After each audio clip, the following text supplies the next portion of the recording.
গ্রামের বিভিন্ন সমস্যা নিয়ে খেলমাচিপির গাটির পারে জনসভা, উন্নয়নের আশ্বাস সুব্রত চক্রবর্তীর। গ্রামের বিভিন্ন সমস্যার সমাধানে খেলমাচিপির গাটির পার গ্রামে এক আলোচনা সভার আয়োজন করা হয়। প্রবীণ নাগরিক জয়কুমার দাসের সভাপতিত্বে অনুষ্ঠিত এই সভায় গ্রামবাসীরা তাদের দুর্ভোগের কথা তুলে ধরেন।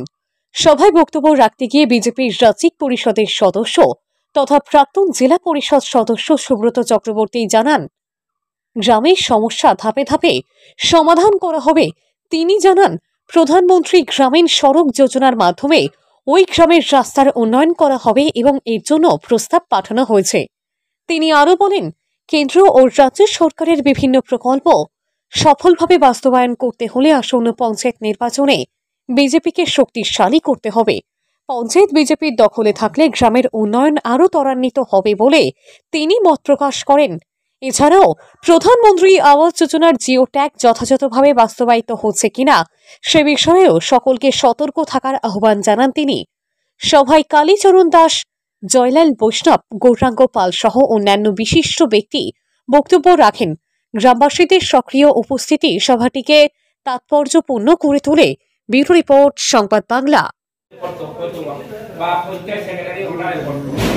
আমরা সরকারের মাননীয় মুখ্যমন্ত্রী অনুভব করতে পারবেন আপনার যে কখন জিওটেকটা করবো জীবিকা শক্তি, অর্থাৎ আমরা গ্রাম যেগুলা এসএইচজি আছে, এসএইচজি আছে একটা গ্রাম, আপনারা কতটা মনে রাখবেন এসএইচজি আছে, এই এসএইচজি প্রত্যেকটা জীবিকা শক্তি আছে। এই জীবিকা শক্তি আজকে কিছুদিনের মধ্যে আপনারা যারা যারা ঘর পাওয়ার যোগ্য ব্যক্তি প্রত্যেক ফর্ম ফিল আপ করবো, জিওটেক করবো। যদি দেখা যায় কোনো কারণে তাই ঘর পাওয়ার যোগ্য এখানে জীবিকা শক্তি আসছে না, তাই নিজে জিওটেক করিয়া আপলোড করতে পারবো।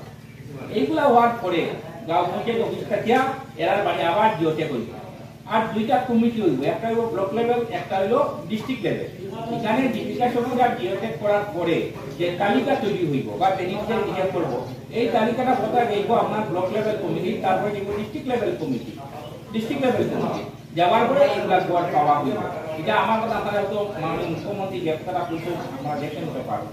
তো এই যে কাজগুলা, এই কাজগুলো আমরা যদি দলের পঞ্চায়েত আমরা দলের যদি না থাকে তাহলে আমরা এই ছোটখাটো কাজগুলো আমাদের সরকারের কিছুটা ব্যাঘাত ঘটে। যদি আমার দলের পঞ্চায়েত না থাকে এগুলা কিছুটা ব্যাঘাত ঘটে। যদিও এখন পঞ্চায়েত নাই, কারণ সময় শেষ হয়ে গেছে, আগামীতে নির্বাচন হইব।